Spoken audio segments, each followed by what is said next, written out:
this company is a great company, and to your commitment to these people is, I would suggest, unparalleled. The idea that the commitment that you have made to them, the idea that you got this plant back running in 9 weeks and supported your people. Do you know anybody in Washington, D.C.? We could share with them that template of being able to take care of these people who have been impacted so bad. So, but it's a beautiful day to be in this part of Southeast Texas, and as you look around, and you know, on the other hand, it's kind of hard to believe that it's been 17 months since this area of Texas was impacted by Hurricane Ike, and the events of that storm still loom very large for too many people in this area. It was a bad storm, most costly storm in Texas history, and it gave Texas a beating that we will not soon forget, nor should we. On the other hand, we look and see the impact that occurred here, and having this facility back and moving. And again, I want to say a special thanks to Honeywell and to the contractors, the people who spent countless hours working here, getting the job done, and underlying that speed is a very simple truth, proven time after time, that the private sector is where you need to put your faith. You know, y'all are out here doing work in the federal government. They're commissioning more studies. And this opening is a celebration of that unbreakable human spirit. And it's an example of recovery that continues in this region. You know, in town after town, we're seeing the impact of what this storm has done. We're seeing very frank assessments of what remains, what's going to have to be rebuilt. They're working long hours so that their homes are habitable again, their schools are open for their children, their businesses are viable. The fact of the matter is, that's kind of the Texas way of doing business. We understand trials and tribulations. I don't know any other state that could have handled 3 storms in the short period of time that the state of Texas did, all within a 58-day period of time. Dolly, Ike, Rita, Gustav, not Rita, have too many storms. But the fact is, you think about the impact that 3 storms had on this state from July to September of 2008. But we didn't shrink from that challenge. Matter of fact, we just leaned into it. Before those storms had made landfall, we activated resources all over this state. I know each one of these mayors and the city councils that they represent have been planning and working with the state and the local authorities, and we put into place those resources. Inland communities started preparing for that influx of refugees, if you will, that were going to be coming from along the coast to get out of the way of those storms. They were transforming churches and gymnasiums, homes, into places where folks could get out of the way of harm's way.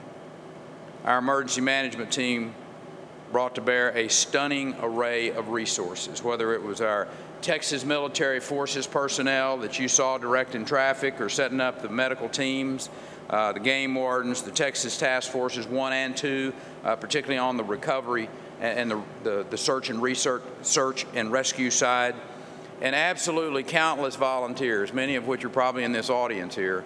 After you kind of took care of your own family, you went out and started taking care of other people. The response by the people of our state, including your local officials and the first responders, they're the ones who work to keep our citizens safe. And it is a truly heartwarming thing for me to get to watch a state that functions with the professionalism, with the compassion of which we have in the state of Texas. Those of you who knew what this part of Orange County looked like in the first few days after that storm blew in, you all especially can say congratulations to this company and to these people and just kind of marvel at what all has been accomplished. You know, in the intervening months, work to facilitate the cleanup all along the coast. We've also been the steward of the recovery dollars that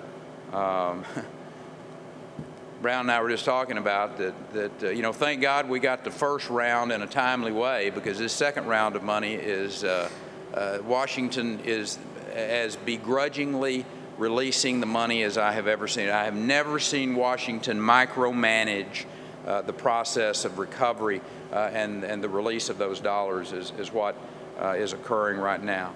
And but we will continually, I will be relentless in urging and cajoling, and I'll embarrass, if that's what has to occur, the federal government into doing what's right for this part of the state of Texas. Again, I want to say thank you to Honeywell. You made a statement that is not lost on me, and it's not lost on a lot of Texans, when you said that the reason you all were willing to invest back into this state is because you knew that there is no better place in the country to be from the standpoint of being able to get a good return on that investment than the state of Texas.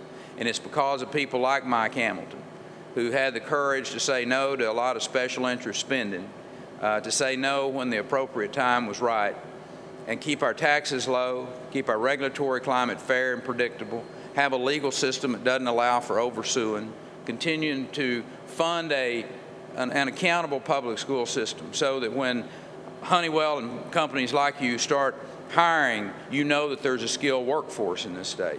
And that's exactly what we've created here in Texas. And, you know, I tell people, I said, you know, it doesn't embarrass me to brag about Texas at all, because actually it's not bragging when you can do it. And we've created a climate in this state that is the envy of all the other states. You know, we got more Fortune 1000 companies in Texas than any other state. We're the #1 exporting state, and some of the things that are produced right here in this plant are what make Texas the #1 exporting state. We created more jobs than any other state in the nation the last 10 years or the last 6 months, either one of those you want to look at.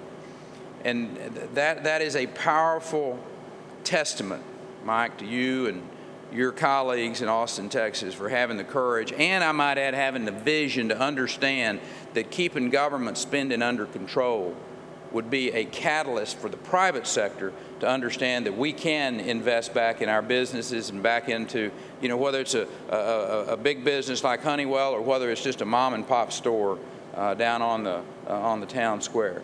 That truly is the formula for success, and we're going to continue to keep Texas on that path. And you know, again, I don't shy away from talking about conservative fiscal principles and that they actually work. It's gratifying to see that those principles have led to better jobs, to better pay, better quality of life for people all across this state. The restoration of this plant is a sign that Texas is still the best place in the world to live, to raise a family, and to do business. And the story of this company's success is being repeated all across this great state of ours. And I am proud to come today to help celebrate a new day, a glorious future, and a day that this region celebrates. And it makes me even prouder to be here and share it with you all. And I'm going to say again to all of you, thank you for your hard work, thank you for your commitment, and to Honeywell and their leaders, thank you for not giving up on a pretty dismal-looking mess. But we will continue to grow, we will continue to flourish, and we will continue to be the leader in this country so that other states can look to Texas as a great example of how to do it and how to do it right. God bless you, and thank you all for allowing me to come be a part of this today.